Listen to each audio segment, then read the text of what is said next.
کہ اللہ تبارک و تعالیٰ نے بیان کے اندر ایک جادو رکھا ہے کہ انسان اپنی طلاقت رسانی کی بنیاد پر، اپنی زبان کی بنیاد پر لوگوں کے دلوں کو موہ لیتا ہے۔ اللہ تبارک و تعالیٰ نے یہ صلاحیت آپ کو عطا فرمائی ہے۔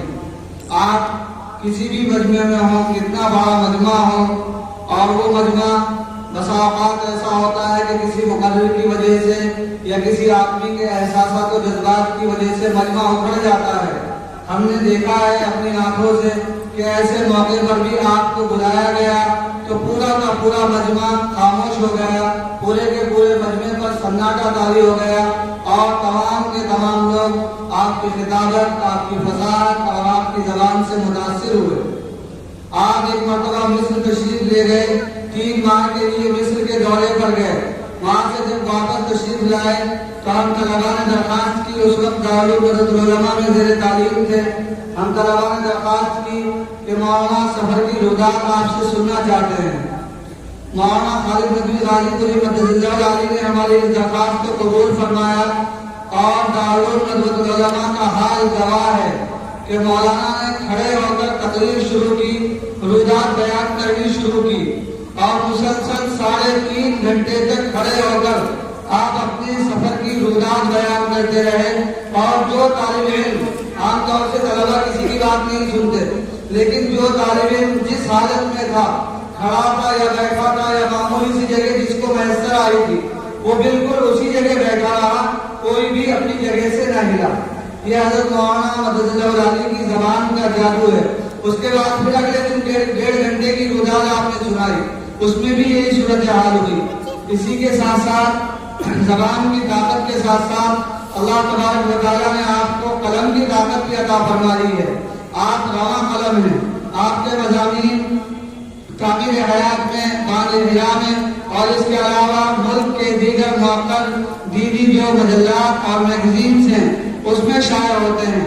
عالمی حالات پر آپ نظر رکھتے ہیں، آفاقی فکر اور سوچ کے آپ مالک ہیں۔ آپ کی تحریروں کو پڑھ کر اندازہ ہوتا ہے، بلکہ آپ کی تحریروں کو پڑھ کر لوگوں کے ذہن و قلوب کے اندر تبدیلی پیدا ہوتی ہے، کیفیت بدل جاتی ہے، دلوں کے اندر انقلاب پیدا ہو جاتا ہے۔ تو جس طرح آپ اپنی زبان کے ذریعے سے معاشرے کو یا ماحول کو یا سامعین کو متاثر کرنا جانتے ہیں، اسی طرح سے اللہ تبارک و تعالیٰ نے آپ کو یہ صلاحیت عطا فرمائی ہے کہ آپ اپنی قلمی کاوشوں کے ذریعے سے، قلمی تحریروں کے ذریعے سے نسلاً بعد نسل وہ لوگ جو آپ کے بالمشابہ مخاطب نہیں ہو سکتے، ان تک اپنے درد کو، اپنے پیغام کو، اپنے احساسات کو، اپنے جذبات کو آپ پہنچا سکیں۔ اور اس کے علاوہ ایک اور خصوصیت جو حضرت مولانا مدد اللہ علی کی ہے، شاید یہاں بہت کم لوگ واقف ہوں، حضرت مولانا مدد اللہ علی ایک بہت اچھے شاعر بھی ہیں۔ اللہ تبارک و تعالیٰ نے آپ کو شاعری کی صلاحیت عطا فرمائی ہے۔ آپ نے بہت سے اداروں کے ترانے بھی لکھے ہیں جو ترانے نہایت مقبول عام ہیں۔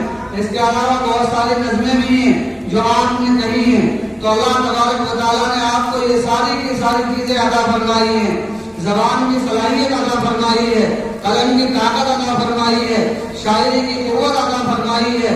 اور جس کو اللہ تبارک و تعالیٰ یہ ساری چیزیں عنایت فرما دیں تو اللہ تبارک و تعالیٰ کی دین اور اس کے انعامات، اس کی کوئی حد نہیں ہے، کوئی حساب نہیں ہے۔ ابھی آپ حضرت مولانا کا خطاب سنیں گے تو اندازہ ہوگا کہ اللہ تبارک و تعالیٰ نے آپ کو کیسا زبان کی طاقت اور دلوں کو موہ لینے کا کیسا جادو اللہ تبارک و تعالیٰ نے آپ کو عطا فرمایا ہے۔ درسیات میں بھی جب آپ حدیث پاک کا درس دیتے ہیں تو طلبا پوری توجہ اور اہتمام کے ساتھ آپ کا درس حدیث سنتے ہیں۔ آپ جو علمی تحقیقات اور نقطہ سنجیاں جو اس وقت اپنے درس کے دوران فرماتے ہیں، وہ ایسی چیزیں ہیں کہ بڑی بڑی کتابوں کے مطالعے کے بعد بھی وہ چیزیں حاصل نہیں ہو سکتی۔ اللہ تبارک و تعالیٰ نے آپ کو ذہن ایسا عطا فرمایا ہے کہ آپ چھوٹی چھوٹی چیزوں کے ذریعے سے، مثالوں کے ذریعے سے ایمان کو، قرآن کے پیغام کو عوام کے دلوں تک پہنچانے کی صلاحیت رکھتے ہیں۔ ابھی آپ کو محسوس ہوگا تو ہم اس موقع پر اور اس تقریب کے موقع پر تہہ دل سے حضرت مولانا مدد اللہ علی کا استقبال کرتے ہیں، اور یہ بھی یاد رہے کہ آپ کے اس ادارے سے، یہاں کے مؤسس گرامی حضرت مولانا محمد ناظم ندوی مدد اللہ علی سے حضرت مولانا کا بہت گہرا اور بہت دیرینہ تعلق ہے۔ جس وقت یہ معاہد یہاں قائم نہیں ہوا تھا، یہ صرف زمین خریدی گئی تھی یا خریدنے کی بات چل رہی تھی، اس وقت معاشرہ کرم فرما جناب حضرت مولانا عبداللہ حسن ندوی رحمۃ اللہ علیہ اور حضرت مولانا خالد ندوی غازی پوری مدد علی، یہ دونوں حضرات یہاں تشریف لائے تھے اور یہاں کھڑے ہو کر جہاں آپ اس وقت موجود ہیں، یہاں کھڑے ہو کر ان حضرات نے دعا فرمائی تھی کہ اللہ اس مقام کو دینی تعلیم کے لیے قبول فرما، دینی مرکز کے لیے قبول فرما۔ الحمدللہ ان بزرگان دین کی دعا کا اثر آج ہم دیکھ رہے ہیں کہ ہمارے اس ادارے سے ہر سال کتنے افراد فارغ ہوتے ہیں، کتنے تجوید اور قرآن کے شعبے سے فارغ ہوتے ہیں، کتنے عالمیت کے شعبے سے فارغ ہوتے ہیں، کتنے لوگ ہیں جو تعلیمی میدان میں اس ادارے سے استفادہ کر رہے ہیں، اور جہاں سے دین کا نور اور علم کی روشنی عوام تک پہنچ رہی ہے، یہی بزرگان دین اور اہل اللہ کا فیض ہے کہ جن حضرات نے اپنی رات کی دعاؤں میں، تہجد کی دعاؤں میں اس ادارے کو یاد رکھا۔ وقتاً فوقتاً جب بھی آپ کا سفر سہارنپور کا ہوتا ہے تو آپ از خود یہاں تشریف لاتے ہیں۔ یہ حضرت مولانا کی اس ادارے سے، یہاں کے مؤسس گرامی سے، یہاں کے رفقا سے محبت، تعلق اور عقیدت کی بات ہے کہ آپ یہاں سے قلبی لگاؤ رکھتے ہیں، قلبی تعلق رکھتے ہیں اور ہر طرح سے کوشش کرتے ہیں کہ یہ ادارہ پھلے پھولے ترقی کرے۔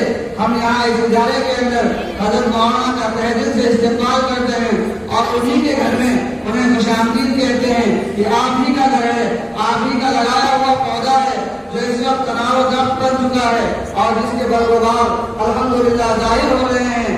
آج آپ کو دیکھ کر خوشی ہوگی کہ جو آپ نے جو درخت لگایا تھا آج سے 27-28 سال 30 سال پہلے، اس درخت کے برگزار الحمدللہ ظاہر ہونے شروع ہو گئے ہیں۔ اور انسان جب کوئی پودا لگاتا ہے، جب کوئی درخت لگاتا ہے، جب کوئی پودا بن جائے، وہ پھل دینے لگے تو اس انسان کو کتنی خوشی ہوتی ہے۔ ہم یہ احساسات کی مولانا کے اس وقت سماعت کریں گے، سنیں گے اور ہمیں معلوم ہوگا کہ حضرت مولانا ہمارے لیے، پوری ملت کے لیے، بلکہ پوری انسانیت کے لیے کیا درد رکھتے ہیں اور کیا احساس رکھتے ہیں۔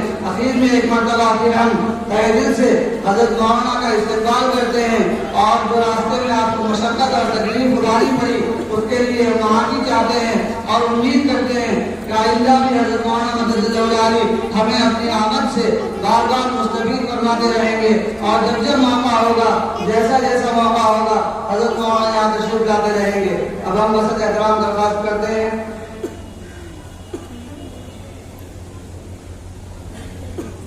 اب حضرت مولانا مدد علی کے ذریعے سے ختم کلام اللہ کی تقریب منعقد کی جائے گی۔ حضرت مولانا قرآن کریم کا وما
أعوذ بالله من الشيطان الرجيم.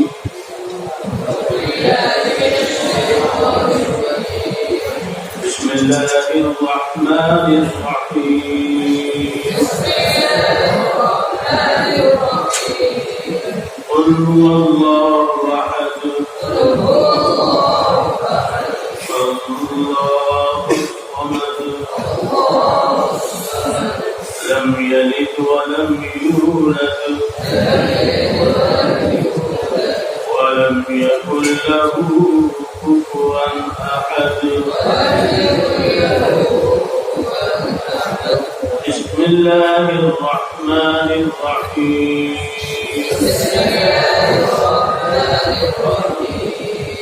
قل أعوذ برب الفلق من شر ما خلق ومن شر غاسق إذا وقب ومن شر النفاثات في العقد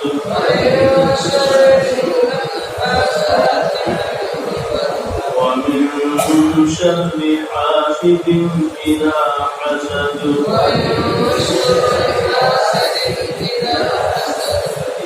بسم الله الرحمن الرحيم. قل أعوذ برب الناس ملك الناس إله الناس من شر الوسواس الخناس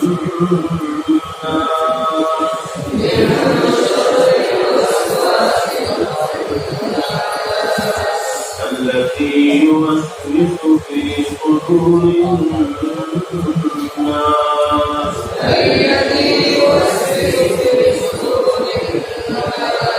من الجنة والناس.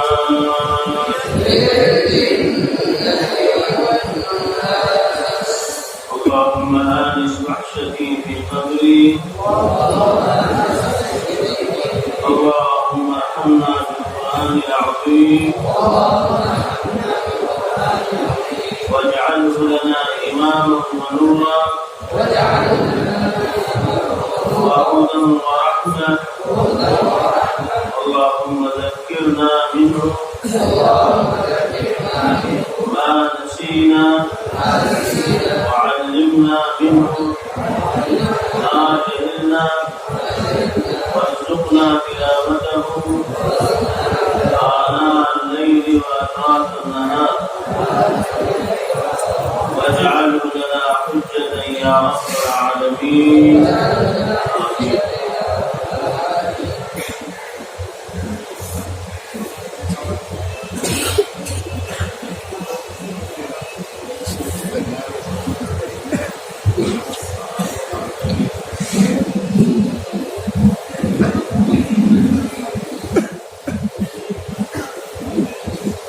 آپ تمام اللہ شکر جو تشریف رکھیں ابھی وزیر دوبارہ میں نکاح پڑھائیں گے اس کے بعد بچوں کے اسٹارٹ آپ بیٹھ جائیں گے.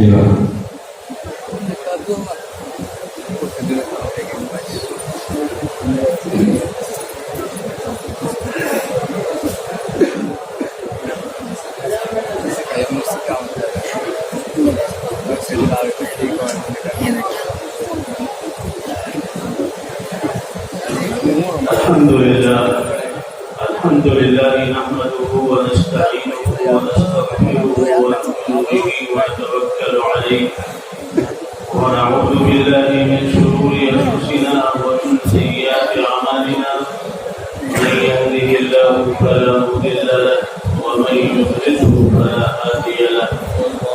ونشهد أن لا إله إلا الله وحده لا شريك له ونشهد أن سيدنا ومولانا وحبيبنا وشفيعنا ونبينا محمدا عبده ورسوله أما بعد قال الله عز وجل في القرآن المجيد والفرقان الحميد أعوذ بالله من الشيطان الرجيم بسم الله الرحمن الرحيم يا أيها الناس اتقوا ربكم الذي خلقكم من نفس واحدة وخلق منها زوجها وبث منهما رجالا كثيرا ونساء واتقوا الله الذي تساءلون به والأرحام إن الله كان عليكم رقيبا وقال الله عز وجل يا أيها الذين آمنوا اتقوا الله حق تقاته ولا تموتن إلا وأنتم مسلمون وقال الله عز وجل يا أيها الذين آمنوا اتقوا الله وقولوا قولا سديدا يصلح لكم أعمالكم ويغفر لكم ذنوبكم ومن يطع الله ورسوله فقد فاز فوزا عظيما وجاء في الحديث الصحيح عن رسول الله صلى الله عليه وعلى آله وسلم أنه قال النكاح من سنتي وقال ومن رغب عن سنتي فليس مني أو كما قال عليه الصلاة والسلام. معزز حاضرین، قرآن پاک کی 6666 آیتوں میں سے اللہ کے رسول صلی اللہ علیہ وآلہ وسلم نے اس خطبہ نکاح کے موقع پر ان 3 آیتوں کا انتخاب فرمایا ہے، اور اس وقت سے لے کر کے آج تک امت اسلامیہ کے کسی بھی فرد کا جب نکاح ہوتا ہے تو قاضی اور ناقد ان 3 آیتوں کی تلاوت کرتے ہیں.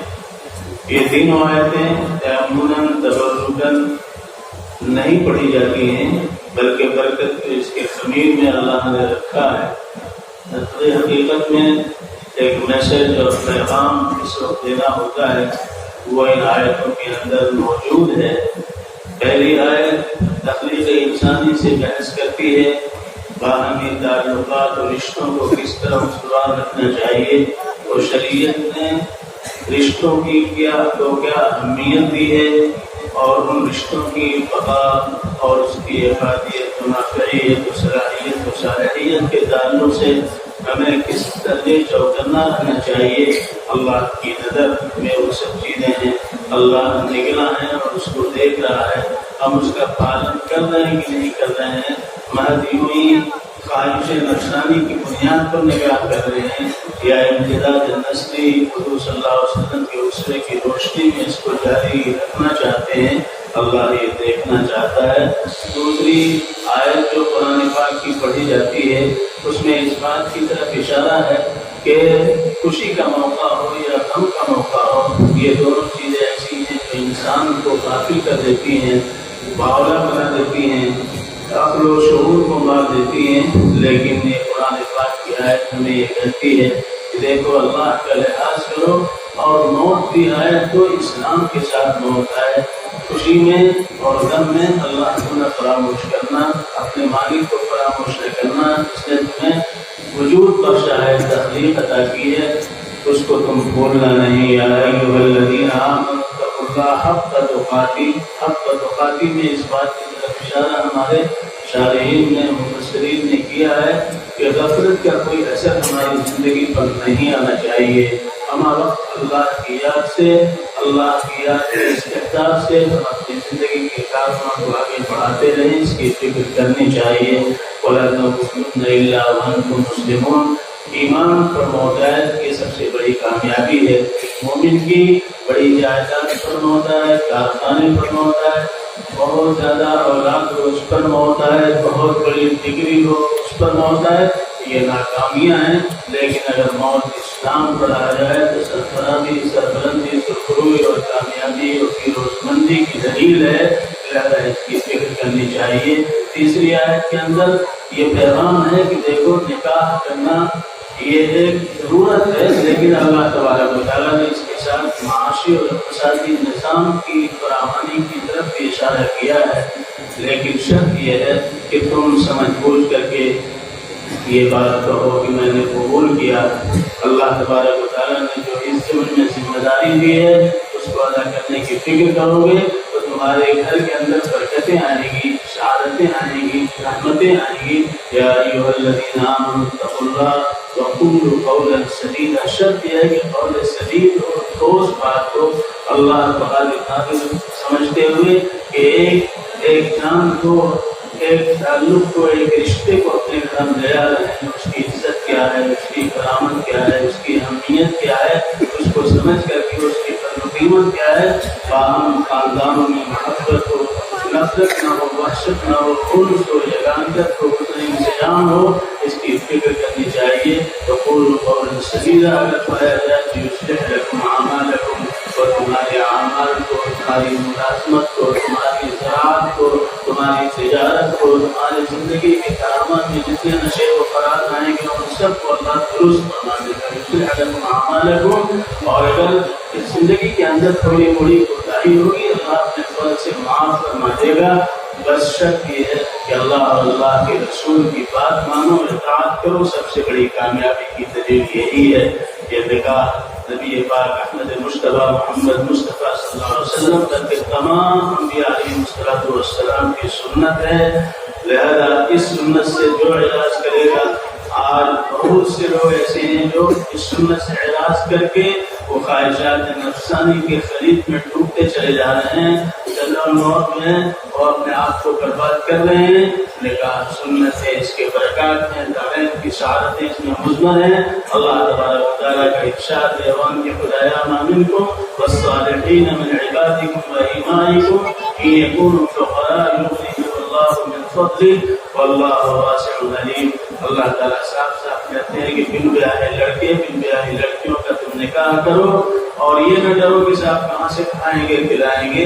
اگر وہ فقیر ہوں گے، مفلس ہوں گے، فلاش ہوں گے، بے عزت ہوں گے، نادار ہوں گے، بےکس ہوں گے، ہم ان کو کھلائیں گے، ہم ان کو سردار بنا دیں گے، ہم ان کو مالدار بنا دیں گے، ہم ان کو غنی بنا دیں گے۔ اللہ نے غنا کا وعدہ اس نکاح کے ساتھ کیا ہے۔ یہ یکونوا فقراء یغنیہم اللہ من فضلہ، اللہ اپنے فضل سے ان کو غنی کر دے گا، اور اللہ وسعت والا ہے، خوب اسے علم ہے کہ کس کو کتنا دینا ہے۔ اللہ اس نکاح کو مبارک فرمائے، دونوں خاندانوں میں محبت، حسن جان انسجام کا ذریعہ بنائے۔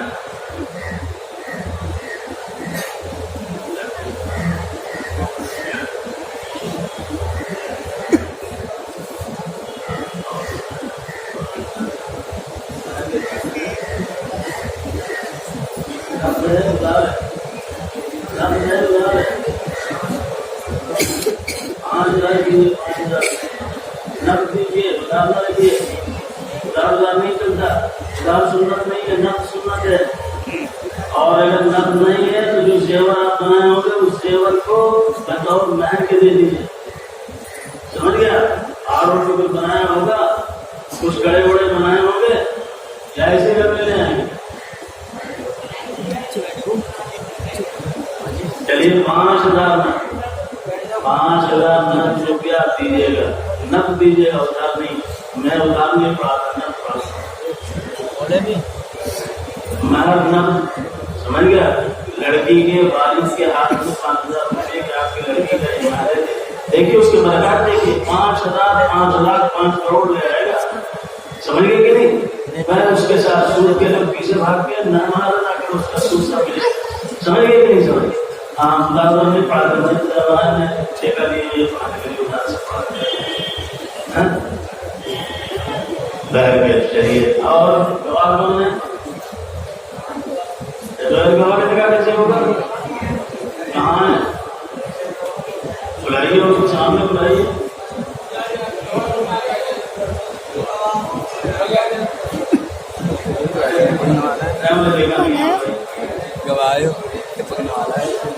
دوسرے گواہ کون ہے؟ ان کو بلائیے۔ دوسرے گواہ کون ہے؟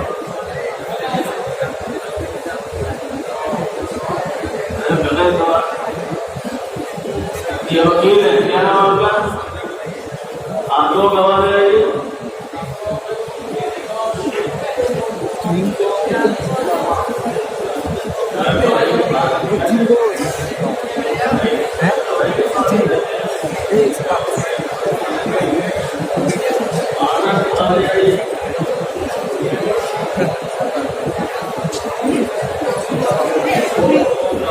ایک وکیل. دیکھیے یہ ضروری ہے نکاح میں مہر کا ہونا ضروری ہے اور دو گواہوں کا ہونا ضروری ہے. اور وکیل لڑکی سے اجازت لے کر کے آیا ہو. آپ اجازت لے کر کے تشریف لائے ہیں لڑکی سے اجازت لے کر کے آئے ہیں.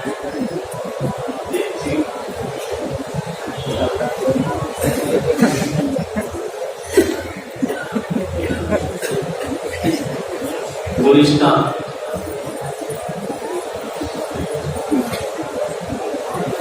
گلستان بنت نور عالم کو بعوض مہر 5000 روپیے وکالت جناب عبدالشکور صاحب اور بشہادت ان دونوں حضرات کے آپ کے نکاح میں دیا. آپ نے منظور کیا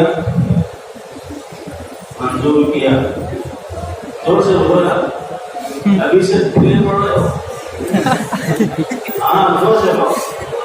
شاباش. اور کیا یہ وقت کیا راستے بولنے کا. پھر سن لو.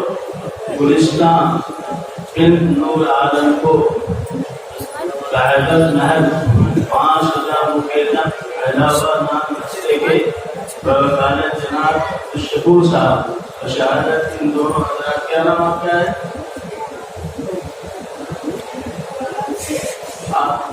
جی آپ کے نگاہ میں دیا. آپ نے منظور کیا قبول کیا. ماشاء اللہ. بارک اللہ لکما وبارک علیکما وجمع بینکما فی خیر. بارک اللہ لکما وبارک علیکما وجمع بینکما فی خیر.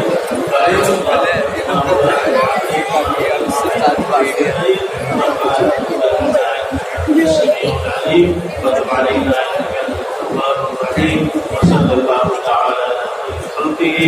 محمد